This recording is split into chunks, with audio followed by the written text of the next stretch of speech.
నమస్తే, welcome to speed news. Uttar Pradesh మాజీ CM SP అధినేత అఖిలేష్ యాదవ్ ముఖ్యమంత్రి కేసీఆర్ తో సమావేశమయ్యారు. ఢిల్లీలోని సీఎం కేసీఆర్ అధికారిక నివాసంలో వారి భేటీ కొనసాగింది. ఈ సందర్భంగా పలు జాతీయ అంశాలపై ఇరువురు నేతలు చర్చించారు. యాదాద్రి శ్రీ లక్ష్మీ నరసింహస్వామి వారిని తెలంగాణ గిరిజన సంక్షేమ శాఖ మంత్రి సత్యవతి రాథోడ్ కుటుంబ సమేతంగా దర్శించుకున్నారు. ఈ సందర్భంగా మంత్రి మాట్లాడుతూ రాష్ట్ర ప్రజలు, దేశ ప్రజలు సుఖ సంతోషాలతో ఉండాలని స్వామి వారిని వేడుకున్నానని, భారతదేశాన్ని సీఎం కేసీఆర్ పరిపాలించే శక్తిని ఇవ్వాలని, తెలంగాణ రాష్ట్రంలో అమలవుతున్న సంక్షేమ పథకాలు దేశవ్యాప్తంగా అన్ని రాష్ట్రాల్లో అమలు కావాలని, ఆయా రాష్ట్రాల ముఖ్యమంత్రులను కలవడానికి ఢిల్లీ వెళ్లిన సీఎం కేసీఆర్ ప్రయాణం విజయవంతం కావాలని స్వామి వారిని వేడుకుంటున్నానని మంత్రి తెలిపారు. వరల్డ్ క్లినికల్ ట్రయల్స్ డే సందర్భంగా హైదరాబాద్ నెక్లెస్ రోడ్ లో డాక్టర్స్ వాక్థాన్ ఘనంగా జరిగింది. ప్రజారోగ్యం మెరుగుపరచడమే లక్ష్యంగా సాగిన ఈ వాక్థాన్ లో దాదాపు 1000 మంది డాక్టర్లు, ఫార్మా రంగ నిపుణులు, విద్యార్థులు, హెల్త్ కేర్, క్లినికల్ రీసెర్చ్ రంగానికి చెందిన సైంటిస్టులు పెద్ద ఎత్తున పాల్గొన్నారు. వైసీపీ ప్రభుత్వం అధికారంలోకి వచ్చిన తర్వాత దళితులపైన దాడులు జరిగాయని మాజీ హైకోర్టు న్యాయమూర్తి జాడ శ్రవణ కుమార్ ఆరోపించారు. ఎమ్మెల్సీ అనంతబాబు పైన 302 కేసులు నమోదయ్యాయని, ఎమ్మెల్సీ డ్రైవర్ కి యాక్సిడెంట్ అయితే ఎందుకు పోలీసులకు 108కి సమాచారం ఇవ్వలేదని ప్రశ్నించారు. ఒక మంత్రి కానీ, ఒక ఎమ్మెల్యే కానీ ఇప్పటి వరకు మృతుని కుటుంబాన్ని కలిసే ప్రయత్నం చేయలేదు అంటే ఈ ప్రభుత్వం ఎందుకని ఆగ్రహం వ్యక్తం చేశారు. మా పార్టీ అధినేత పవన్ కళ్యాణ్ ముఖ్యమంత్రి అభ్యర్థిగా ప్రకటిస్తేనే ఏ పార్టీతో అయినా జనసేన పార్టీ పొత్తు పెట్టుకుంటుందని జనసేన పార్టీ జిల్లా ఉపాధ్యక్షుడు, జనసేన నిజంగా ఉండేవాడు ఒకటి పైకి వస్తుంటే వాడిని మనం సెల్ఫ్లెస్ గా అంటే నాకేంది అని కాదు.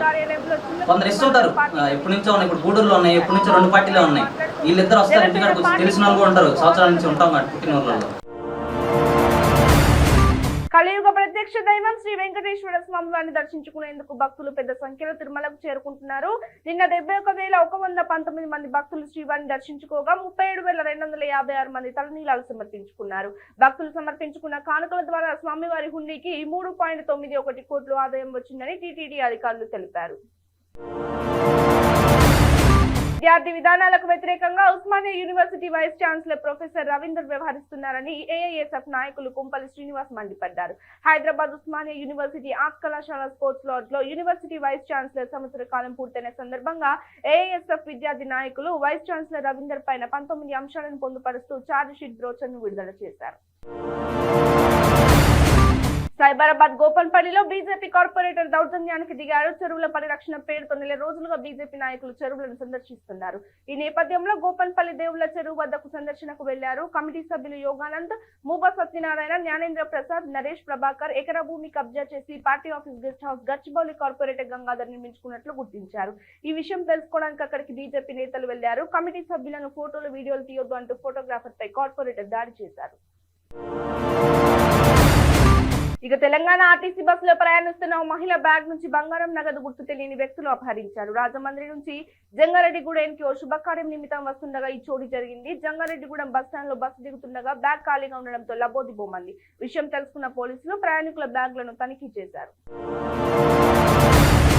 నల్గొండ జిల్లా నకిరేకల్ రాజీవ్ గాంధీ 31వ వర్ధంతి కార్యక్రమాన్ని టీపీసీసీ కార్యదర్శి కొండేటి మల్లయ్య, కాంగ్రెస్ పార్టీ నాయకులు, వివిధ గ్రామాల ప్రజలు ఘనంగా నిర్వహించారు. ఈ సందర్భంగా రాజీవ్ గాంధీ చిత్రపటానికి పూలమాలలు వేసి నివాళులు అర్పించారు. అనంతరం వలంగల్ డిక్లరేషన్ పోస్టర్ ఆవిష్కరించారు. హైదరాబాద్ ఖైరతాబాద్ నియోజకవర్గం పరిధిలో ఎమ్మెల్యే దానం నాగేందర్ అభివృద్ధి పనులు చేపట్టారు. ఫిలింనగర్ లోని జ్ఞాని జైల్ సింగ్ నగర్ లో doctor BR Ambedkar community hall ను ప్రారంభించారు. అనంతరం డిఎస్ మక్తలో సివరేజ్ లైన్, అలాగే ఎంఎస్ మక్తలో అన్సారీ మజిల్ వాటర్ లైన్ కు శంకుస్థాపన చేశారు. విశాఖ జిల్లాలో అటవీ శాఖ గనులు, విద్యుత్, సైన్స్ అండ్ టెక్నాలజీ విభాగాల్లో పలు అభివృద్ధి పనులపై మంత్రి పెద్దిరెడ్డి రామచంద్రరెడ్డి సమీక్ష నిర్వహించారు. సమీక్షలో పౌర సరఫరాల శాఖ మంత్రి నాగేశ్వరరావు, మాజీ మంత్రి అవంతి శ్రీనివాసరావు, జిల్లా కలెక్టర్ డాక్టర్ మల్లికార్జున పాల్గొన్నారు. మంత్రి పెద్దిరెడ్డి రామచంద్రరెడ్డి మాట్లాడుతూ విశాఖ ఏజెన్సీలో బాక్సైట్ తవ్వకాలపై వైసీపీ ప్రభుత్వం స్పష్టమైన వైఖరితో ఉందని అన్నారు. అనంతపురంలో చంద్రబాబు పర్యటిస్తున్నారు. వైకాపా పాలనలో పరిశ్రమలు, యువతకు ఉద్యోగాలు లేవని తెదేపా అధినేత చంద్రబాబు మండిపడ్డారు. 3 ఏళ్ల వైకాపా పాలనలో రాష్ట్రానికి ఒక పరిశ్రమ వచ్చిందా అని ప్రశ్నించారు. కొత్తగా ఎంతమందికి ఉద్యోగాలు వచ్చాయో ఒకసారి ఆలోచించాలని యువతకు సూచించారు. సంక్షోభాలు తెలుగుదేశం పార్టీకి కొత్త కాదని అనేక సంక్షోభాలు ఎదుర్కొన్నామన్నారు. థామస్ కప్ ను కైవసం చేసుకున్న భారత బ్యాడ్మింటన్ జట్టును రాష్ట్ర క్రీడా అబ్కారీ పర్యాటక శాఖ మంత్రి వి శ్రీనివాస్ గౌడ్ అభినందించారు. హైదరాబాద్ లోని పుల్లెల గోపీచంద్ బ్యాడ్మింటన్ అకాడమీలో శిక్షణ పొంది ఇటీవల బ్యాంకాక్ లో జరిగిన ప్రతిష్టాత్మక థామస్ కప్ లో విజయం సాధించిన భారత బ్యాడ్మింటన్ జట్ల క్రీడాకారులను మంత్రి కోచ్ గోపీచంద్ తో కలిసి అభినందనలు తెలిపారు. పరువు హత్యతో మరోసారి తెలంగాణ ఉలిక్కి పడింది. కులాంతర వివాహాలు చేసుకుందన్న కారణంతో కన్న బిడ్డలను హత్య చేసి పగ తీర్చుకుంటున్నారు కుటుంబ సభ్యులు. తాజాగా బేగం బజార్లో జరిగిన పరువు హత్యకు పాల్పడ్డ నిందితులను పోలీసులు అరెస్ట్ చేశారు. ప్రేమించి పెళ్లి చేసుకున్నాడన్న కారణంతో నీరజ్ పన్వార్ అనే యువకుడిని బేగం బజార్ పరిధిలోని మర్చి మార్కెట్ లో 5 వ్యక్తులను ముక్కుమ్మడిగా దాడి చేసి హత్య చేశారు. ఈ ఘటనలో మృతుడి భార్య సంజన సూర్యుడు ప్రధాన నిందితుడిగా పోలీసులు నిర్ధారించారు. ఇక వైసీపీ ఎమ్మెల్సీ బరితెగించి హత్యకు పాల్పడుతుంటే సామాన్యులు ఎవరికి చెప్పుకోవాలి అని మాజీ మంత్రి ప్రత్తిపాటి పుల్లారావు అన్నారు.